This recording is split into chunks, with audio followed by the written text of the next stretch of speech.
കർണാടകയിൽ ധാരണയായി. കൗമുദി പ്രൈം ന്യൂസിലേക്ക് സ്വാഗതം. ലോക്സഭാ തെരഞ്ഞെടുപ്പിലെ സീറ്റ് വിഭജനം സംബന്ധിച്ച് കർണാടകയിൽ കോൺഗ്രസ് JDS ധാരണയായി.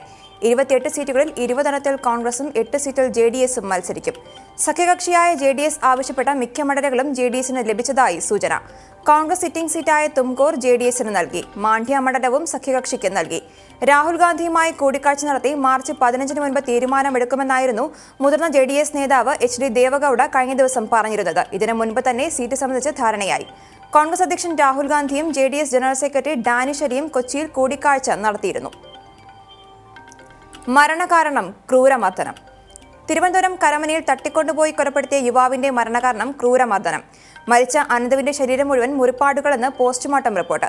കൈകളിലെ ഞരമ്പുകൾ മുറിച്ചതായും തലയോട്ടിക്ക് ക്ഷതമേറ്റതായും കണ്ടെത്തൽ. യുവാവിനെ തട്ടിക്കൊണ്ടുപോയി കൊലപ്പെടുത്തിയ സംഭവത്തിൽ 2 പേർ പോലീസ് പിടിയിലായി. ബാലു, റോഷൻ എന്നിവരാണ് പോലീസ് പിടിയിലായത്. ദേശീയപാതയിൽ നിറമൺകരയ്ക്ക് സമീപമുള്ള കുറ്റിക്കാട്ടിൽ കൊണ്ടുവന്ന് കെട്ടിയിട്ട് അനന്തുവിനെ മർദ്ദിച്ചതായി പിടിയിലായ പ്രതികൾ. കൊച്ചിറോള ക്ഷേത്ര ഉത്സവത്തിന്റെ ഇരുവിഭാഗങ്ങൾ തമ്മിലുണ്ടായ സംഘർഷമാണ് കൊലപാതകത്തിന് കാരണം. 7 പേർ ചേർന്നാണ് അനന്തുവിനെ മർദ്ദിച്ച് കൊലപ്പെടുത്തിയതെന്ന് പോലീസ്. വാർത്തകൾ തള്ളി മുഖ്യൻ.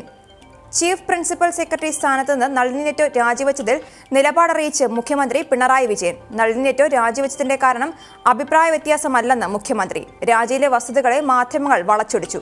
രാജിക്ക് കാരണം സഹോദരനെ പ്രൈവറ്റ് സെക്രട്ടറിയായി നിയമിക്കുമ്പോൾ ചീഫ് സെക്രട്ടറിയെ തുടരുന്നതിലെ ഔചിത്യക്കുറവ് കൊണ്ടെന്ന് മുഖ്യൻ. നളിനി നെറ്റോയ്ക്ക് ആരുമായും തർക്കമില്ലെന്നും മുഖ്യന്റെ വിശദീകരണം. മുൻ ഇൻകം ടാക്സ് കമ്മീഷണർ R മോഹനാണ് മുഖ്യമന്ത്രിയുടെ പുതിയ പ്രൈവറ്റ് സെക്രട്ടറി. CPM കണ്ണൂർ ജില്ലാ സെക്രട്ടറിയായി ചുമതലയേറ്റതിനെ തുടർന്ന് MV ജയരാജൻ പ്രൈവറ്റ് സെക്രട്ടറി സ്ഥാനം രാജിവെച്ചതോടെയാണ് നളിനി നെറ്റോയുടെ സഹോദരനായ R മോഹനന് ചുമതല നൽകിയത്. നളിനി നെറ്റോയുടെ രാജിയിൽ മുഖ്യൻ നിലപാട് അറിയിച്ചത് മുഖ്യമന്ത്രിയുടെ പൊളിറ്റിക്കൽ സെക്രട്ടറിയുമായുള്ള അഭിപ്രായ വ്യത്യാസത്തെ തുടർന്നാണ് രാജിയെന്ന വാർത്തകൾ പുറത്തുവന്നതിന് പിന്നാലെ. വിമർശിച്ച് രാഹുൽ. തിരഞ്ഞെടുപ്പ് പ്രചരണത്തിൽ മോദിക്കെതിരെ രൂക്ഷ വിമർശനവുമായി കോൺഗ്രസ് അധ്യക്ഷൻ രാഹുൽ ഗാന്ധി. ഭീഷണിയുടെ ഏത് സംസ്ഥാനത്തെയും വരുതിയിലാക്കാമെന്നാണ് പ്രധാനമന്ത്രി നരേന്ദ്രമോദി കരുതുന്നതെന്ന് രാഹുൽ. തമിഴ്നാട്ടിൽ BJPയുമായി സഖ്യത്തിലായ AIDMK നിയന്ത്രിക്കുന്നത് പ്രധാനമന്ത്രിയുടെ ഓഫീസ്. തമിഴ്നാട്ടിൽ സർക്കാരിനെ ഡൽഹിയിൽ നിന്ന് നിയന്ത്രിക്കുന്നത് ചരിത്രത്തിൽ ആദ്യം. മോദി വാഗ്ദാനങ്ങൾ നൽകി ജനങ്ങളെ പറ്റിക്കുന്നു. മോദിയുടെ എല്ലാ നയങ്ങളും സമ്പന്നരെ സഹായിക്കാൻ. ഇൻഷുറൻസ് മേഖല അനിൽ അംബാനിക്ക് കൈമാറുന്നത് അതിന്റെ തെളിവാണെന്നും നാഗർകോവിലിൽ നടന്ന തെരഞ്ഞെടുപ്പ് സമ്മേളനത്തിൽ രാഹുൽ ഗാന്ധി. തമിഴ് ഭാഷയെ തകർക്കാൻ നരേന്ദ്രമോദിയെയും RSSനെയും അനുവദിക്കില്ല എന്നും രാഹുൽ. പാർലമെന്റിലും നിയമസഭകളിലും മാത്രമല്ല സ്ത്രീകൾക്കുള്ള എല്ലാ തസ്തികകളിലും 33% സംവരണം ഏർപ്പെടുത്തുന്ന നിയമം പാസാക്കുമെന്നും രാഹുൽ ഗാന്ധി. അധികാരത്തിലെത്തിയാൽ മിനിമം വരുമാനം കണക്കാക്കി വരുമാനത്തിൽ താഴെയുള്ളവർക്ക് സർക്കാർ നേരിട്ട് വരുമാനം ഉറപ്പാക്കുമെന്നും രാഹുൽ ഗാന്ധി. മത്സ്യത്തൊഴിലാളികളുടെ ക്ഷേമത്തിനായി പ്രത്യേക വകുപ്പ് തുടങ്ങുമെന്നും രാഹുലിന്റെ വാഗ്ദാനം. രേഖകൾ ചോർന്നെന്ന് കേന്ദ്രം. റഫാൽ കേസിൽ വീണ്ടും നിലപാട് മാറ്റി കേന്ദ്രം. റഫാൽ ഇടപാടിലെ സുപ്രധാന രേഖകൾ ചോർന്നെന്ന് സുപ്രീംകോടതിയിൽ കേന്ദ്ര സർക്കാർ. രേഖകൾ പ്രതിരോധ മന്ത്രാലയത്തിൽ നിന്ന് ചോർത്തിയെന്ന് സുപ്രീംകോടതിയിൽ നൽകിയ സത്യവാങ്മൂലത്തിൽ കേന്ദ്ര സർക്കാർ.